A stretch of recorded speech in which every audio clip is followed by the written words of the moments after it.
Salut! Bienvenue dans À Cheval, le podcast de l'équitation collaborative. Je suis Morgane, je suis coach en équitation et j'accompagne mes élèves, peu importe leur discipline ou leur niveau équestre, vers plus de collaboration dans leurs échanges avec leur cheval. Si tu es cavalière et que tu es à la recherche de connaissances, de tips, de réflexions ou d'exos pour que ton équitation devienne plus collaborative, alors tu es au bon endroit. Dans ce podcast, je te partage seule ou avec mes invités tout pour t'inspirer et que tu puisses développer l'équitation dont tu rêves avec ton cheval. T'es prête ? Allez hop, à cheval ! Salut, j'espère que tu vas bien. Je suis très contente de te retrouver sur cet épisode de podcast. Aujourd'hui, j'ai la chance de recevoir Eugénie Cotreau de Ergonomie Équestre. Eugénie Cotreau, elle est ergonome équestre et pas saddlefiteuse comme je la présente au début de l'épisode, tu verras. Et il y a une vraie nuance entre ces deux types de métiers. Eugénie, je suis très contente de la retrouver aujourd'hui parce qu'elle a une approche globale du cheval. C'est une personne qui est très pointue sur la locomotion du cheval et qui a énormément de connaissances sur la biomécanique qu'elle met en pratique pour fitter des selles et pour former des gens à l'ergonomie équestre. Donc je te laisse en compagnie d'Eugénie pour cet épisode et on se retrouve à la fin pour débriefer. J'espère que tu vas profiter autant que moi j'ai aimé l'enregistrer. À tout à l'heure. Bonjour Eugénie. Bonjour Morgane.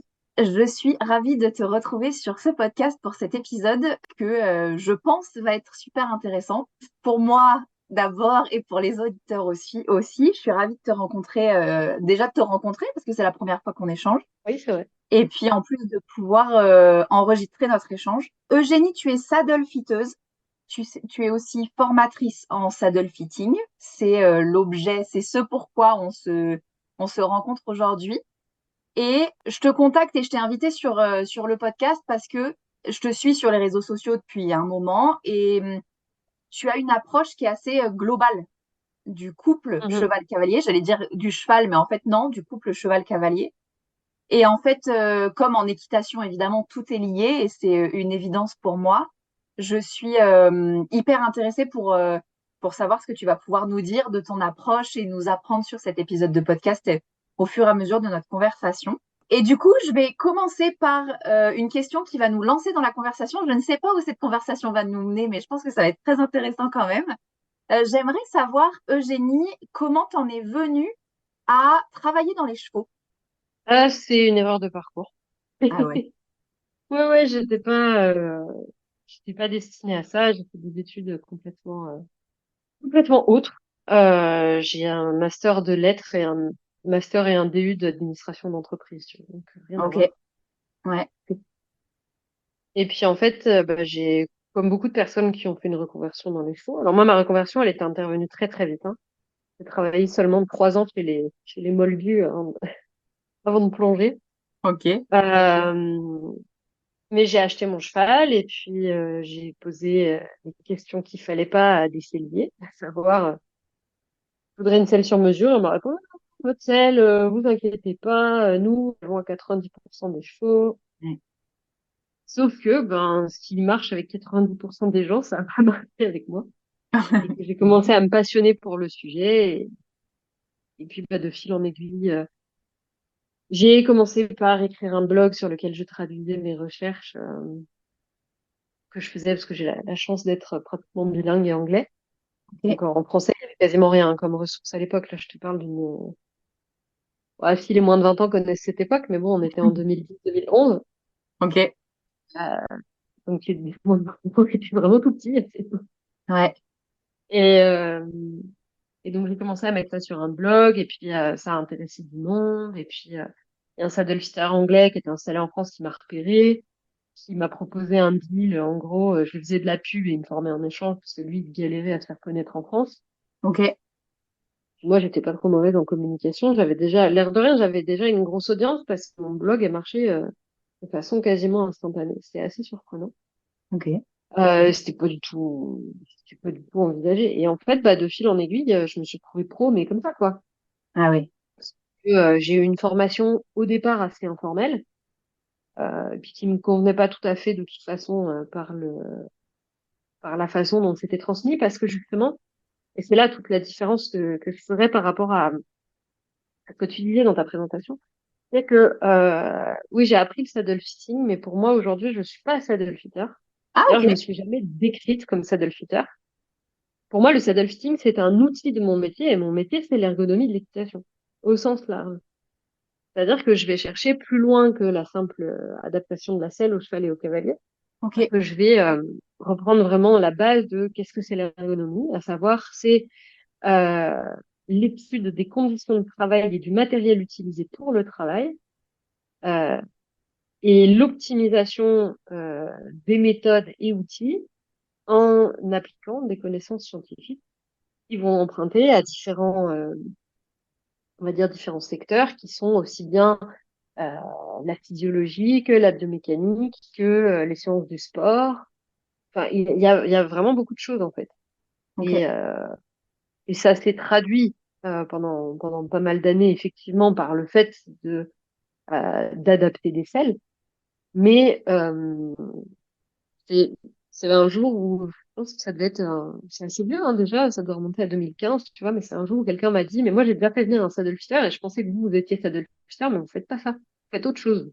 Ah oui. Et c'est là en fait que j'ai réfléchi ma pratique un petit peu différemment et que le terme d'ergonomie équestre n'existait pas en fait, c'est moi qui l'ai inventé. Alors, Ouais. aujourd'hui il est récupéré, il est plus largement utilisé, mais c'est moi qui l'ai mis au point justement. En fait, en me posant la question, bah, si je fais pas du saddle fitting, je fais quoi? Ouais. Et ça me paraissait beaucoup plus intéressant de faire de l'ergonomie parce que c'est une discipline qui est transversale et qui s'intéresse à beaucoup plus d'aspects que juste l'aspect matériel simple. Et en fait, je me suis très vite rendu compte, dans mon travail quotidien avec les chevaux et les cavaliers que j'équipais, que si on ne s'intéressait qu'au matériel sans s'intéresser à tout le reste, on avait faux quasiment une fois sur deux. Ouais. Donc ça nécessitait d'avoir une vue d'ensemble beaucoup plus importante et des connaissances transversales beaucoup plus développées. Et surtout d'avoir un réseau de professionnels beaucoup plus développé. Ok. Donc d'être en communication constante avec les enseignants, avec les ostéopathes, les vétérinaires, les maîtres enfin, Ouais. tous les professionnels qui entourent le couple cheval-cavalier, quoi. Parce que Ok. tout a un impact sur tout. Ok. Et du coup, est-ce que tu peux nous en dire un peu plus justement sur l'ergonomie, quels aspects et tu vois, de manière pratique, ton métier d'ergonome équestre, du coup, aujourd'hui, qu'est-ce qui prend en charge? C'est-à-dire que moi, je t'appelle et tu vas me parler donc de la selle, j'imagine, de l'adaptation de la selle, mais pas que. Et c'est quoi les autres aspects?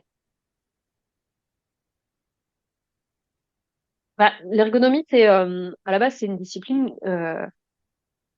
qui vient du milieu de l'entreprise, Ouais, qui a été ensuite adaptée au sport et puis bah, du coup, par extension à l'équitation. Et donc, à la base, l'ergonomie en entreprise, c'est l'analyse des risques et la mise en place d'une politique de prévention par rapport à toute l'accidentologie et à la traumatologie qui peuvent être associées au travail. ok, Donc, euh, je dirais que le fait d'avoir adopté cette pratique, un peu en auto-formation, parce que j'ai pas une formation d'ergonome, même si ça, c'est quelque chose auquel j'entends bien remédier quelque temps, c'est d'abord et avant tout d'avoir une méthodologie qui est extrêmement carrée. ouais, Donc, c'est une méthodologie dans laquelle tu dis, OK, ben, si moi, la finalité, c'est d'adapter la selle au cheval et au cavalier, il faut que je pose un panorama d'entrée de jeu qui soit suffisamment large pour que j'élimine les causes possibles de foirage. ouais, Déjà parce que bah, moi, si je me plante dans l'adaptation de la selle, ça va me saouler parce que au niveau de l'ego, ça me fait pas du bien. Commercialement, c'est pas cool si je dois reprendre derrière parce que bah, j'aurais perdu de l'argent.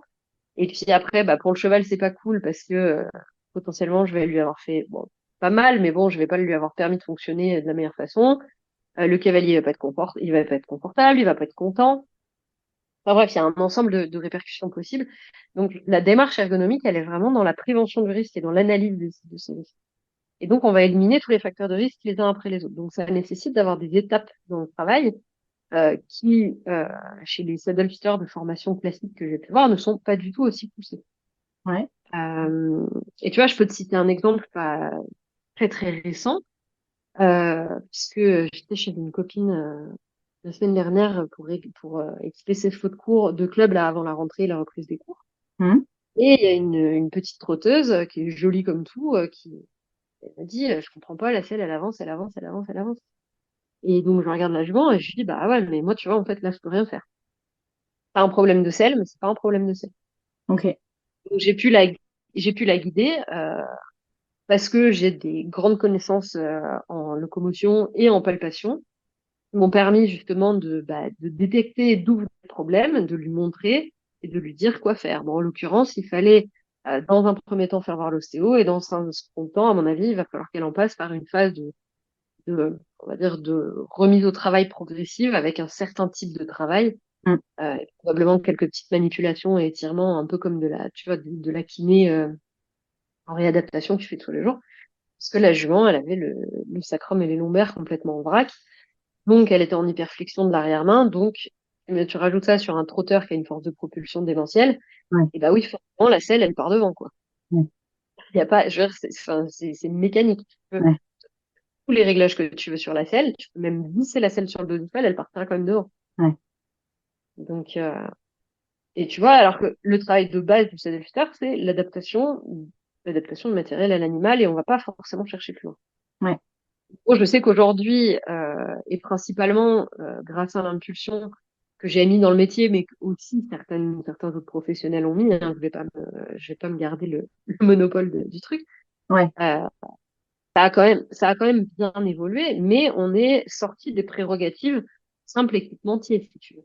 Ouais. De base, le travail, enfin, pareil, tu vois, pour moi, ça de l'officer, c'est la même chose qu'un représentant d'une sellerie, c'est la même chose qu'un sellier multimarque, enfin, c'est juste la personne qui fournit une selle et qui fait les réglages, quoi. Tu vois, c'est le professionnel de l'équipement. Ouais. C'est juste qu'il y a différentes qui font un peu appel à des façons de faire différentes, mais bon, enfin, c'est la même chose, tu vois. Je connais des commerciaux monomarques salariés de sellerie qui sont plus saddlefitters que certaines personnes qui disent Ouais. saddlefitters, quoi. Ouais. Donc, enfin, voilà, pour moi, c'est que des étiquettes et c'est surtout à la fois une éthique de travail et un contexte de travail. Ouais, ok. Et du coup, toi, ton expertise, elle est dans l'évaluation finalement. Toi, t'accompagnes sur l'adaptation de la selle, dans la finalité, mais tu es aussi capable de renvoyer vers d'autres professionnels qui font d'autres spécialités parce que tu as un œil sur la locomotion, la conformation, la biomécanique, etc. Oui, et ça, c'est que pour le cheval, mais même pour le cavalier, c'est Ouais, pareil, tu vois. ouais, Ça m'est arrivé de dire à des cavaliers, écoutez, là, tout de suite maintenant, vous, il va falloir que vous fassiez d'autres trucs sur vous avant de pouvoir vous mettre à cheval sans avoir de problème, que ce soit de selle ou d'équitation, parce que généralement, quand on a un problème de selle, on a un problème d'équitation, et inversement, hein. ouais, Et quand on a un problème de piéton, on aura forcément un problème d'équitation. ouais, Donc voilà, l'idée, c'est pas de dire que on ne doit pas monter un cheval tant qu'il n'est pas 100% parfait. On ne doit pas soi-même ne pas se mettre à cheval tant qu'on n'est pas soi-même 100% parfait. C'est pas du tout la question. ouais, Mais c'est des notions de connaissance de soi, de connaissance de son animal et de prise de conscience des mécanismes en jeu on va dire avec un processus de régulation qui est mis en œuvre, quoi. Par ouais, exemple, ok. pour le truc le plus bateau et encore le plus chiant qui soit, à savoir la dissymétrie naturelle, euh, pas tout le monde est dissymétrique. Si on devait être parfaitement symétrique avant de monter à cheval, personne ne monterait à cheval. Ouais, On peut monter à cheval en étant dissymétrique, mais encore faut-il savoir gérer sa dissymétrie. ouais, Donc voilà, donc au final, en fait, si tu veux, tout ça, je l'ai mis un peu en place. Au début, c'était un peu par réaction, parce que finalement, je me suis retrouvée confrontée à des problèmes. J'avais vendu des selles ou j'avais fait des réglages sur des selles, euh, et puis bah, j'avais fait, je savais, tu vois, et en fait, c'était pas ça, c'était pas les bonnes réponses. Donc j'ai commencé à aller chercher les réponses plus loin ou ailleurs. Mais à la base, je l'ai vraiment fait parce que j'avais pas envie que les cavaliers ils me rappellent en me disant bah la selle ça va pas, il faut la rembourser, il faut la reprendre, il faut faire ci, il faut faire ça. Moi, j'avais envie d'être tranquille. J'avais envie que le cavalier soit content une fois que j'avais fait mon travail et que j'en entende plus parler jusqu'à l'année d'après pour le contrôle, tu vois. Ouais. Ouais. Moi, j'entends parler des gens, mieux je me porte. Ouais, c'est Le sûr. boulot, il a C'est été sûr. fait et bien fait, tu vois. Ouais. Ouais. Je crois qu'on en est tous là. Enfin, moi aussi, même en tant que enseignante, tu vois, je trouve que moi, j'entends parler des gens, mieux je me porte. Et mieux, c'est que mieux ils se portent aussi. Et c'est ça qui est intéressant, quoi. C'est ça. Ok. J'ai, du coup, des questions assez pratico-pratiques, tu vois, sur le matériel. Est-ce que, là, toi, tu as quelques points sur lesquels tu pourrais nous dire, en gros, si votre cheval a ce type de réaction, potentiellement, ça peut venir de la selle et regardez votre selle. Alors ça, c'est très très compliqué comme question. Ouais, Euh, Parce qu'en fait, pour moi, les problèmes qu'une salle inadaptée peut engendrer, déjà, ils sont nombreux parce qu'ils touchent à plein de champs possibles parce que tu peux avoir des problèmes qui sont des problèmes purement comportementaux, tu vois. Euh, j'ai connu des chevaux qui étaient tellement sensibles que tu mettais pas la sangle réglée au trou auquel ils avaient l'habitude qu'ils se soient et c'était la panique, ils se jetaient dans les pare-bottes. Il y en a des comme ça. Il y en a, c'est des Freddie Mercury, tu vois, c'est diva, ils en peuvent plus de la vue, dès qu'il y a un truc qui sort de leur habitude, c'est carnage. Et puis t'en as d'autres qui vont jamais rien dire, tu vois, et qui vont même pas montrer le moindre symptôme d'inconfort ou d'inadaptation. Je me rappelle d'un trotteur qui appartenait à une de mes clientes, c'était son premier cheval, son vieux cheval, et en fait, elle avait randonné avec lui toute sa life. Il avait jamais fait une gonfle, jamais fait un poil blanc, il avait un dos magnifique, sa selle, c'était une cata, ça lui allait pas du tout. ah ouais, Mais le poil, il s'en sortait. Donc, tu vois, c'est assez difficile parce que tu as des chevaux qui vont, pareil, au niveau de la sensibilité cutanée, tu vois, tu as des chevaux qui vont avoir fait une gonfle parce que t'as mis le tapis un micro millimètre de trop décalé à droite ou à gauche et la couture, elle va pas être pile au bon endroit, tu sais, comme toi quand tu as la couture de la chaussette, t'es sur le petit orteil, là, c'est horrible. Il y a des gens, ils peuvent marcher la journée avec ça. Moi, je peux pas faire 2 mètres, tu vois. Je serais pas, je serais horrible. Et, euh, Et donc, du coup, tu vois, il y a beaucoup de sensibilité. Après, je pense quand même que c'est pour ça que je me fie pas forcément trop aux réponses des chevaux, parce que de la même façon, certains chevaux, quand tu les amènes vers quelque chose de plus confortable, comme ça les sort de leur habitude, ouais, bah, c'est pas comme d'habitude, donc ils sont pas contents, même si c'est mieux, par principe, ils sont pas contents. Et donc, tu les vois, ils paniquent là pendant 2 tours de carrière, ils sont là, oh mon Dieu, mon Dieu, mon Dieu, puis en fait, au bout d'un moment, t'as 2 fils qui percutent et ils sont là, genre, ah ouais, en fait, c'est pas plus mal. Et ça, tu vois, par exemple, les KWPN de dressage, là, les ouais, dîners ultra pétés de sang, ceux-là, tu leur changes un truc de leur quotidien, c'est le drame, quoi. ouais, Euh, donc, moi, j'essaye toujours, tu vois, de mettre en fait en concurrence tous les signaux. C'est-à-dire que tu peux utiliser l'éthogramme, c'est le truc avec tous les comportements, les mimiques. Tu vas utiliser le comportement. Tu vas utiliser comment dire, l'analyse simplement de la sensation équestre, mais encore faut-il que le cavalier il soit juste dans son apprentissage de sensation. mm, Que j'ai déjà eu des cavaliers que je mettais sur des selles où clairement le cheval il bougeait mieux, mais pour le cavalier c'était moins bien parce que bah, typiquement un cheval dont tu libères les amplitudes, il est plus lent qu'un cheval qui précipite parce qu'il est ouais, bloqué. ouais, Donc j'ai le cavalier qui me disait bah là non là ça va pas, il a plus d'impulsion. Bah, en fait il a beaucoup plus d'impulsion. ouais, Mais on sent des vitesses et précipitations, là. ouais, Donc, tu vois, c'est toujours assez compliqué. Donc, moi, j'ai mes grilles d'analyse. On va dire, j'ai un filtre purement équestre, j'ai un filtre locomoteur, j'ai un filtre comportemental et je vais avoir un filtre après, on va dire, un peu plus physiologique dans la palpation et dans l'observation, enfin, le toucher. ouais, Et grosso modo, j'ai 4 grands filtres et qui sont à peu près là où tu vas pouvoir placer tes petites croix, tu vois, en disant, bah là, dans le comportemental, il y a eu ça, dans le machin, il y a eu ça, dans le locomoteur, il y a eu ça. Donc, c'est un truc comme ça, mais pour moi, le plus intéressant, ça reste quand même d'avoir le retour du cavalier, si tant est que le retour du cavalier soit juste. Donc après, c'est toujours aussi de la discussion, tu vois. ouais, Euh, Parce que comme je disais, parfois, il y a des cavaliers dont les filtres sont pas bons, Mais souvent, quand même, surtout quand le cavalier connaît bien son cheval, euh, ses, ses retours sont très justes. C'est le cavalier au final qui va savoir dire si la sensation que le cheval lui renvoie, ça lui plaît Ouais. ou pas. Et quelque part, c'est un peu la difficulté justement de la pratique du saddle fitting à proprement parler, qui est que tu peux avoir la meilleure selle pour le cavalier et pour le cheval. Si le cavalier a décidé qu'il y avait un truc sur la selle qui lui plaisait pas, ça Mm. ira pas. Ouais. Ça marchera pas. Ouais. Le cheval, lui, il n'a pas, enfin, tu vois, il n'a pas trop de cortex préfrontal, donc il va pas s'inventer des trucs. Ouais. Et j'ai déjà des cavaliers qui m'ont dit, ouais, non, mais le cheval, il est indubitablement 1000 fois mieux dans cette selle, il saute beaucoup mieux, il est beaucoup plus comme ci, il est beaucoup plus comme ça. Moi, je suis super bien. Qu'est-ce qu'elle est moche, je l'achèterai pas. Ouais. Et tu veux répondre à ça? Tu Ouais. vas pas mettre un couteau sous la gorge en me disant, bah si, fais-moi le chèque, connard, quoi. Enfin, non, tu peux pas, c'est pas possible. Donc, c'est un métier qui est assez, qui est passionnant parce que t'es constamment, en fait, en train de faire ta petite enquête et de confronter des éléments de preuve les uns avec les autres, mais qui sont des preuves qui sont pas vraiment ni tangibles, ni même mesurables, tu vois. Ouais.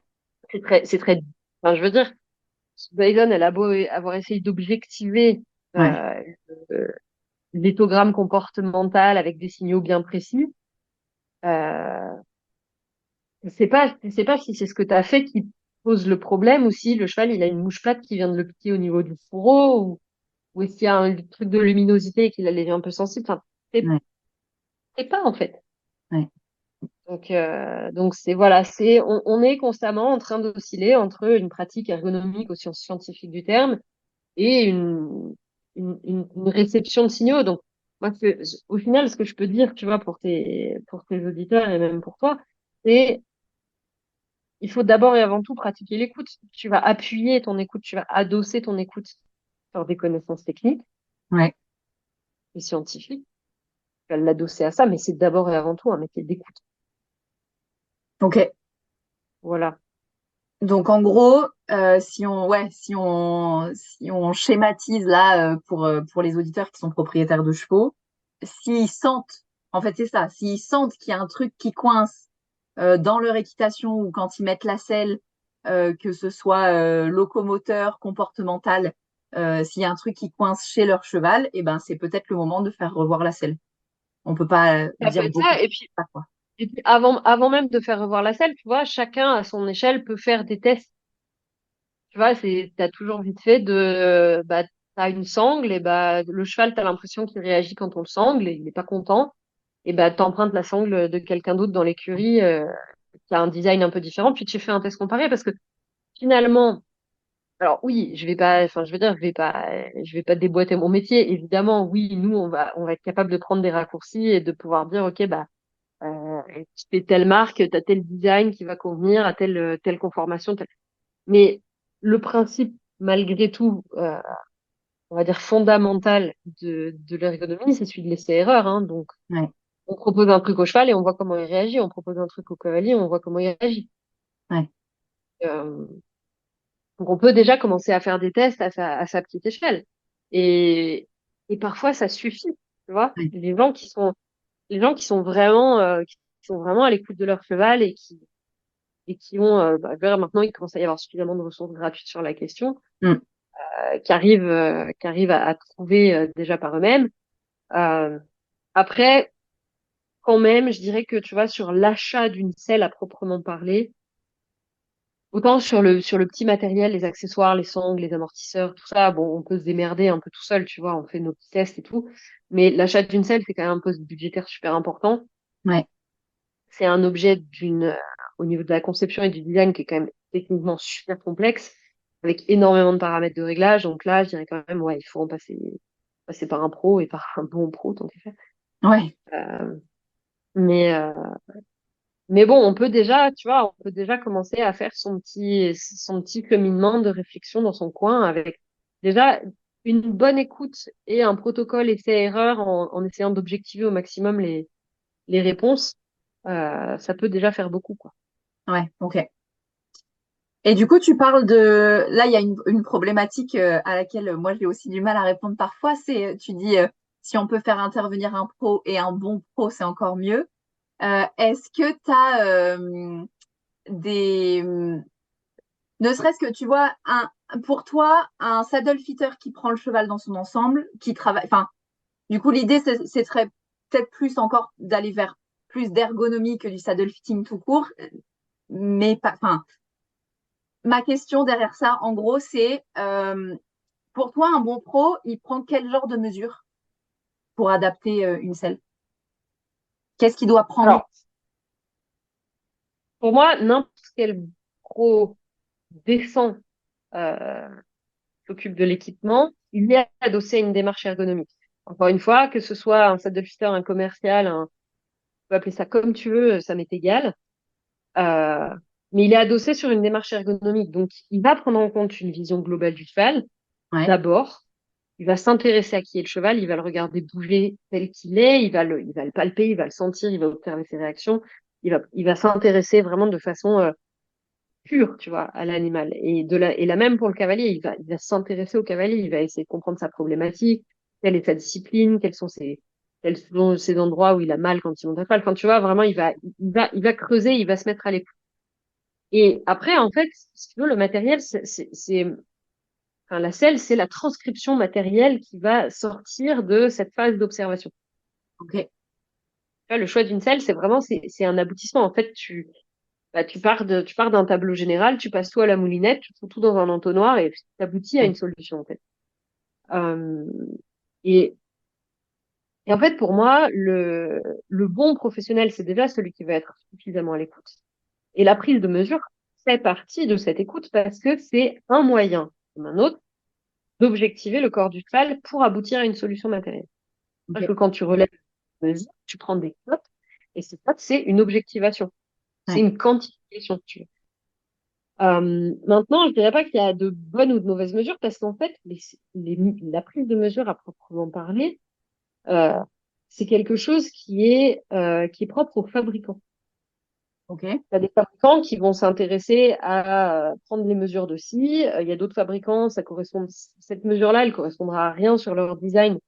Donc, ils prendront pas celle-là, ils s'intéresseront à quelqu'un d'autre, enfin, à une autre mesure. Donc, si tu veux, euh, c'est assez délicat, en fait, de dire il y a une bonne prise de mesure où ça, c'est la bonne prise, ça, c'est pas la bonne prise, etc., etc.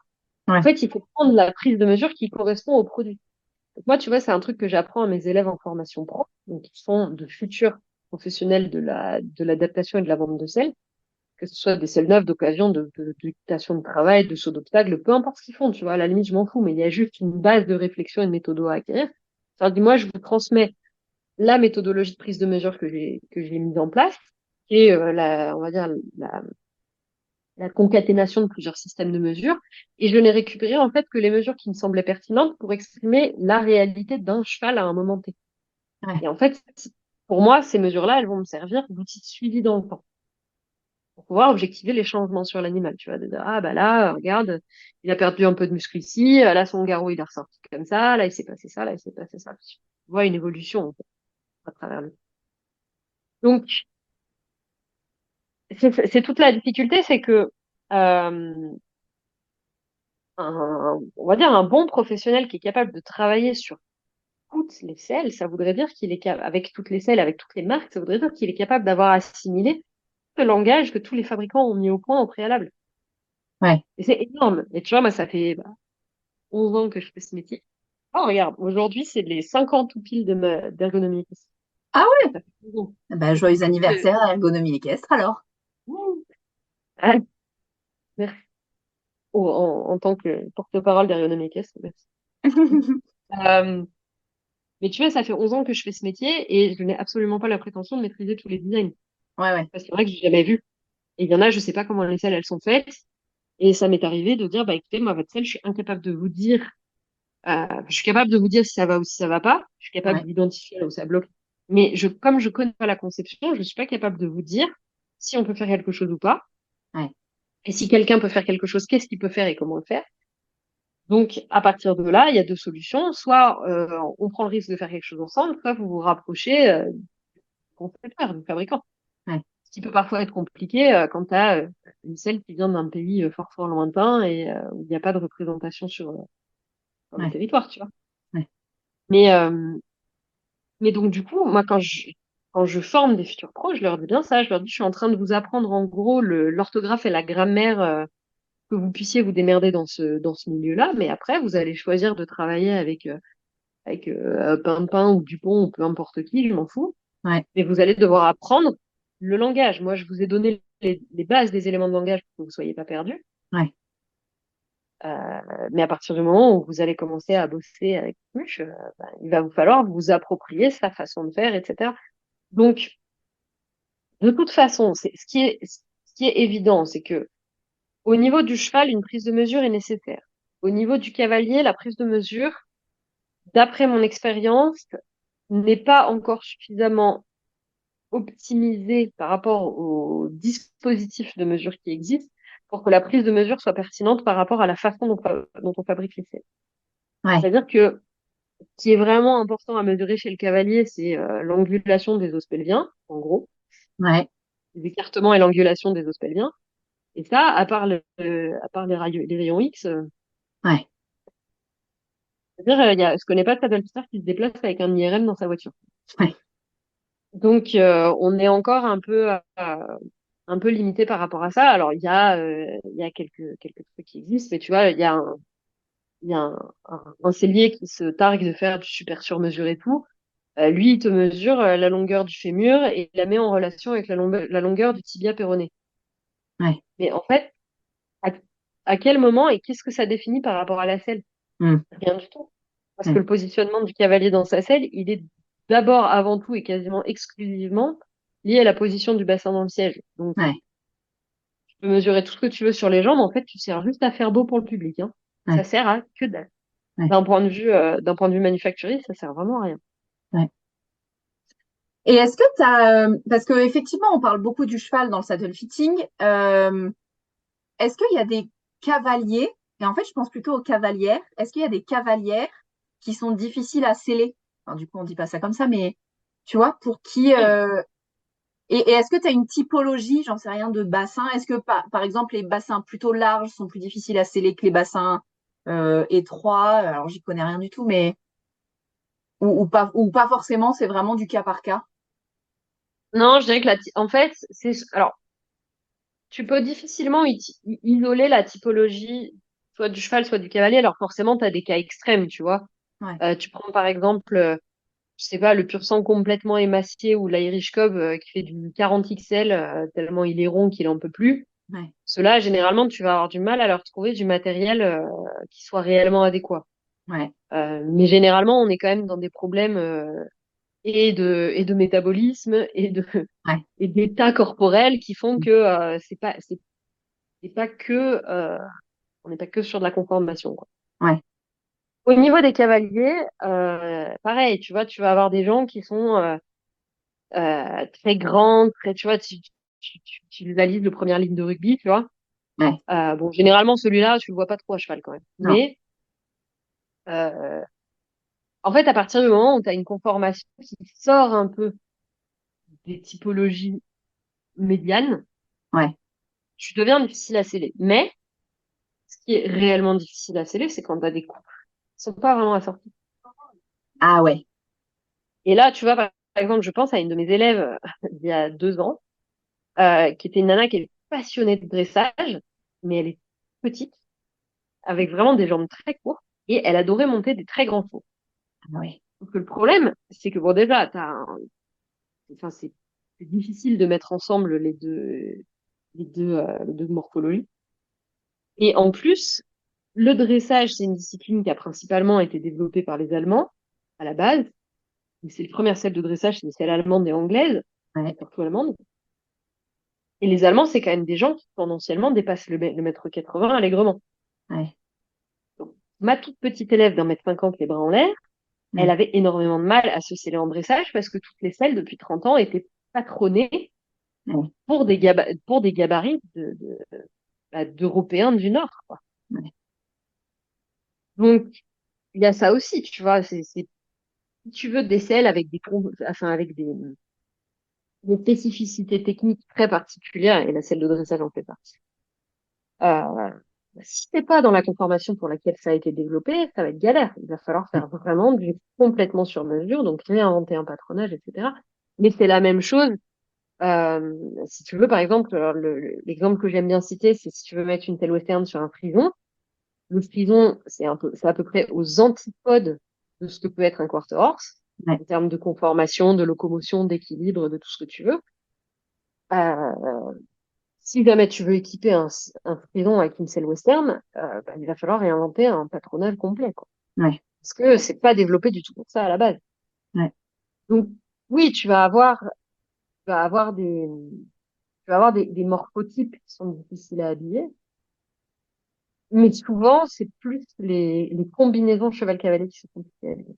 Ouais, ok. Et en fait, parce que tu dois trouver un truc qui va à deux morphologies, enfin, deux espèces qui Ouais. sont différentes. Et Ouais. parfois, réussir à trouver si c'est la connexion, parce que la selle, c'est un connecteur, en fait. Ouais. Réussir à trouver le connecteur avec le port USB d'un côté et la sortie HDMI de l'autre côté, tu vois. Là, c'est Ouais. pas toujours facile, quoi.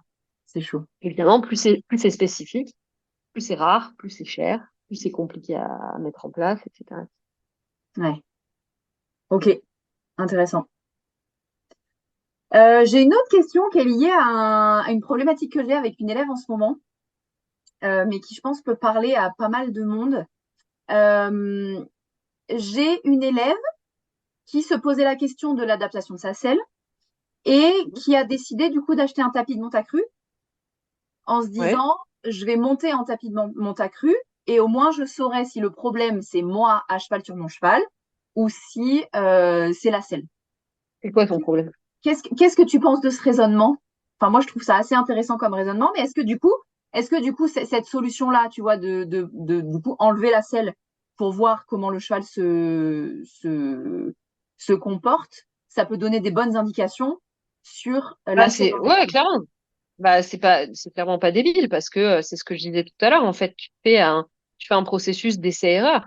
Ouais, Mais si par exemple le problème de ton cheval, c'est que à partir du moment où il a quelque chose qui est cintré autour de son corps, c'est désagréable pour lui parce qu'il a une sensibilité gastrique par exemple. ouais, là, le tapis. Si tu mets un tapis de monte accru, t'as une sangle aussi, donc t'as pas réglé le problème, quoi. Ouais, ok. Donc c'est pour ça qu'il faut toujours se poser la question de base de il est où mon problème et à quoi ça peut être connecté. Ouais, Et bah là oui. tu tires en fait, tu fais ton petit tableau comme dans les séries policières là. Tu mets plein de photos puis tu mets des fils rouges entre les deux avec Ouais, des punaises. ouais, ouais, Donc pourquoi pas? C'est pas du tout crétin, mais encore une fois, bah, si par exemple le cheval, c'est le fait d'être sanglé qui lui pose problème et d'avoir un truc serré autour de son thorax, bah, tu peux lui mettre ouais, un tapis de monte accru, tu auras toujours le même problème. ouais. Alors que tu peux le monter à 100% accru et là, il aura peut-être pas de problème. Ouais, bah ouais. Ouais, c'est ça. Mais le tout, c'est de faire des essais. Ouais. On est sur le test and learn, quoi, un peu. Complètement. Ouais. Ok. Dernière question, mais je pense que ça regroupe un peu. Euh, on a des humains et des chevaux dans l'équitation. Donc, on a des organismes vivants qui sont perpétuellement en changement. Et on a décidé de mettre un outil qui n'est pas un animal et qui n'est pas un organisme vivant au milieu, donc qui est Mhm. fixe. On a notamment, enfin chez le cheval et chez le cavalier, hein, tu vois, par exemple des prises de poids ou des pertes de poids au cours de l'année. Ouais. Est-ce que tu as un conseil sur à quel moment réadapter la selle, par exemple? Est-ce que on attend de sentir qu'il y a tu vois, est-ce que c'est quand tu sens qu'il y a un souci ou par définition, j'en sais rien, tous les 3 mois, 6 mois, tous les ans, Moi, ce que je conseille généralement par défaut, c'est une visite annuelle, mais c'est plus lié en fait. Tu sais, c'est un peu sur un principe de contrôle technique. C'est-à-dire que tu pars du principe que tu as on va dire, une dégénérescence moyenne de ton matériel et qu'il faut le maintenir tous les X. ouais, ok, Donc, tu vois, par exemple, quelqu'un qui monte énormément de chevaux par jour, qui pèse assez lourd, donc qui va comprimer beaucoup plus les matériaux de la selle, etc. mm, Bah, c'est par rapport à quelqu'un qui est beaucoup plus léger ou qui monte très peu, il va avoir besoin de plus de maintenance sur sa selle que quelqu'un qui est plus léger, ouais, parce que Bah, parce que tout simplement, les matériaux se vite. Ouais. Si tu fais 2000 bornes par an ou 50 000 bornes par an, tes pneus, tu vas pas les utiliser à la même vitesse. Ouais. Donc pour moi, c'est exactement le même truc. Donc il faut se poser la question de la pratique et ça fait partie justement du relevé ergonomique d'information. Et qu'est-ce que, quelle est la pratique dans le cadre de, de laquelle l'utilisation du matériel s'inscrit? Donc par défaut, moi j'ai plutôt tendance à dire qu'il faut faire une vérification par an, Ok. mais je sensibilise quand même énormément mes cavaliers justement à cette fameuse écoute de leur cheval, Ouais. en sachant que j'ai fait déjà une grande partie du travail d'analyse pour eux, donc je leur dis, bah toi, ton cheval, les symptômes, les signaux, ça peut être surtout ci ou ça. Ouais. Bon, après, il faut toujours compter sur eux pour nous surprendre, donc des fois, ils inventent d'autres trucs. Euh, mais bon. Euh, et après, je dirais que ça dépend aussi beaucoup des conditions de vie et de travail du cheval, mais typiquement, un cheval d'amateur qui bosse pas beaucoup, qui vit au pré et qui est à l'herbe, parce que nous, dans Ouais. le sud, on a beaucoup de chevaux qui vivent au pré, mais qui sont pas du tout à l'herbe. Ouais. Euh, Bah, les chevaux qui vivent au pré et qui sont à l'herbe, ils sont très très soumis aux changements saisonniers. Ouais. C'est-à-dire que la teneur nutritive de l'herbe change, les chevaux, tu le vois direct sur leur corps. Enfin, tu le sais avec l'herbe azotée toute fraîche du printemps. Généralement, ils ballonnent complètement. Donc là, tu peux te retrouver avec des problèmes au niveau des lombaires, des chevaux qui deviennent sensibles derrière la selle, alors qu'ils ont même pas forcément changé au niveau de la selle à proprement parler, mais tu vois. Ouais. Donc les fous, ils vont réagir. Moi, ce que je vois souvent, c'est que la selle, elle est plus presque révélatrice de problèmes dans le corps du cheval que révélatrice de problèmes liés à la selle à proprement parler, tu Ouais, d'accord. vois. Parce que c'est quand tu utilises le cheval et quand tu le selles, parce que tu vas le monter quand tu le selles. Ouais. C'est-à-dire que tu le selles pas juste pour le plaisir de le sceller, quoi. Ouais. Euh, donc c'est le fait de le sceller pour l'utiliser sous la selle qui fait voir qu'il est bien ou qu'il est pas bien. Donc voilà, moi je dis par défaut, c'est une fois par an, ça peut être moins si on n'en ressent pas le besoin, Ouais. ou si on a une utilisation extrêmement raisonnée du cheval et du matériel. Ça peut être beaucoup plus, typiquement sur un jeune cheval que tu mets tout juste au travail, qui a pas du tout de masse musculaire et qui va évoluer très très vite en quelques mois. Ouais. Lui, ça peut être, bah, tu vas le voir pendant un an, tu vas le voir tous les trimestres, et puis après tu vas espacer petit à petit. Un cheval qui est en reprise de travail après une convalescence, c'est pareil, tu vas le voir 2 fois en 3 mois, quoi. Ouais. Ça m'est même arrivé de voir certains chevaux à un mois d'intervalle, tu vois, parce que bah, il y avait trop de changements, quoi. Ouais. Donc, Ok. donc ouais, c'est vraiment du cas par cas. Mais je dirais qu'un an, à dire, c'est la moyenne. Tu vois, je sais qu'au Royaume-Uni, par exemple, il y a pas mal de saddlefitters qui sont un peu dans cette tendance presque un peu culpabilisatrice et qui ne plaît pas trop, tu vois, du cavalier de dire, ah non, mais c'est votre selle, c'est tous les 3 mois. Et puis, tu sais, ils vont tous les 3 mois et remettre une poignée de laine histoire de dire qu'ils sont pas venus pour rien et puis ils empochent leur chèque et puis voilà, ils sont contents. Ça, moi, c'est pas du tout ma façon de faire. Comme je disais tout à l'heure, moi, j'entends parler des gens et mieux je me porte, au sens où ça veut dire que mon travail, il est bien fait et il tient dans... Ouais. Pas parce que j'aime pas les gens, mais parce Ouais. que ça veut dire que j'ai la satisfaction du travail bien fait, tu vois. Ouais. Donc, Ok. donc voilà. J'espère que ça répond à ta question.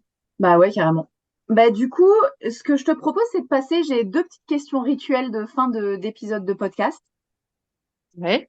que j'ai changées en plus. Alors, enfin, il y en a une que j'ai changée. Alors, tu vas avoir l'honneur de la tester. J'ai une première question. Si tu devais donner un seul conseil à une personne qui deviendrait propriétaire d'un cheval demain, qu'est-ce qu'il serait? Sûr de toi? Pardon, C'est la question que je lui poserais. Je lui poserais la question. T'es sûr de toi? T'es sûr de ce que tu fais là? est-ce que tu sais dans quoi tu t'embarques? C'est ça. Blague à part. Non, t'avais pas assez de problèmes. Parce que t'avais pas assez de problèmes, t'as décidé de t'en rajouter. Euh, non, je dirais que vraiment le conseil que je peux donner, c'est que malgré la frustration que ça peut occasionner, Ouais, c'est de prendre le temps avec le cheval, d'apprendre à le découvrir pour qui il est avant de s'embarquer dans des grands rêves équestres de galopade sur ouais, la plage, de machin, de trucs de bidule. C'est d'abord prendre le temps d'apprendre à connaître son cheval, passer du temps avec, faire des trucs à pied, calme, sans pression, juste vraiment pour apprendre à le connaître, parce que souvent les chevaux, il leur faut un mois d'adaptation, si c'est pas plus, ouais, pour vraiment se sentir bien dans un nouvel environnement. Et ça, c'est dans le meilleur des cas si on n'a pas un cheval qui a été traumatisé Ouais. auparavant. Ah, donc, tu vois, je parlais ce matin avec une copine qui a acheté une pure sang de réforme au mois de décembre dernier. Ouais. Mais c'est une jument réformée. Ma pote, elle est cavalière de Grand Prix. Elle Ouais. connaît les chevaux. Ouais. Elle en a eu plein. Elle est Ouais. vraiment, qu'est-ce que c'est un cheval? Elle me dit, ouais, bah écoute, ce qu'on m'avait dit sur le pur sang qui met 1 an avant de se sortir de ce système, de ce formatage, etc., c'est vrai.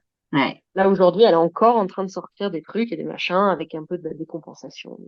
Ouais.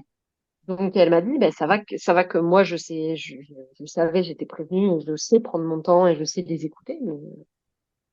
Mais elle me dit, je comprends qu'il y ait autant notamment avec les réformés, le sujet de la discussion, il y a autant de galères, d'accidents, d'incompréhensions, de frustrations, c'est des chevaux extraordinaires, mais c'est des chevaux à qui on n'a jamais laissé le temps. Enfin, je veux dire, ils commencent l'entraînement, ils ont 2 ans.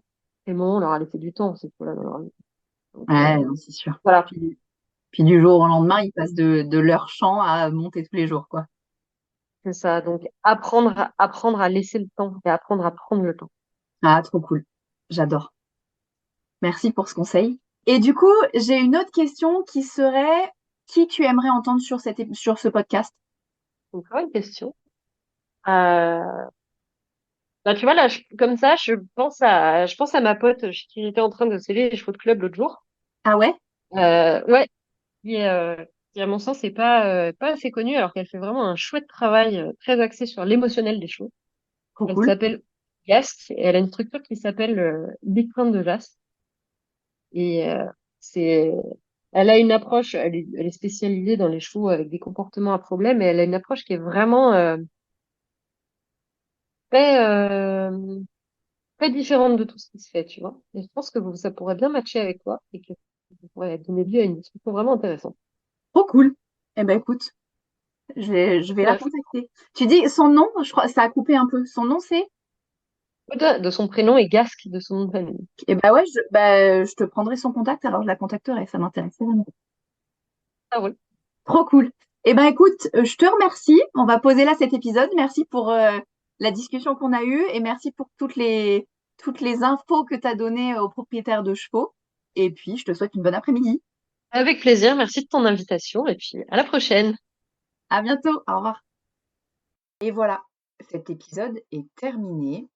Je suis hyper contente de l'avoir enregistré et ce que j'ai envie de retenir et ce que, en tout cas, moi, ça m'amène, c'est vraiment de me dire que même si nous, on n'est pas professionnels du saddle fitting, on peut faire des petits tests, alors à notre petite échelle, hein, en essayant d'objectiver au maximum nos résultats. Mais si aujourd'hui on a un doute sur notre selle, et ben cette proposition que nous fait Eugénie là de tester différentes combinaisons en nous faisant prêter des sangles par exemple, je trouve ça vraiment intéressant et pour être honnête, je suis pas sûre que j'y aurais pensé tout de suite. Donc vraiment, alors déjà, je suis sûre et certaine qu'une selle adaptée est indispensable à une équitation confortable pour le cheval et pour le cavalier. Mais il y a aussi des choses qu'on peut tester par nous-mêmes pour trouver des petits réglages qui peuvent potentiellement nous aller ou aller mieux à notre cheval. Et encore une fois, je crois que cet épisode, enfin en tout cas moi je l'entends comme ça, voyez si vous l'entendez comme ça aussi, mais il nous amène à faire confiance à ce qu'on ressent en tant que propriétaire et à nous entourer de professionnels avec lesquels on match, avec lesquels on peut échanger, on peut discuter, qui nous apportent autant de soutien que d'expertise finalement. Voilà, je vous laisse ici. Si cet épisode vous a plu et que vous voulez être mis au courant des prochaines sorties, n'hésitez pas à vous abonner sur la plateforme d'écoute que vous utilisez. Vous pouvez aussi, si le cœur vous en dit, mettre 5 étoiles et ou un commentaire. J'adore lire les commentaires. Et moi, je vous dis à la semaine prochaine pour un nouvel épisode de À Cheval, le podcast de l'équitation collaborative. À tous!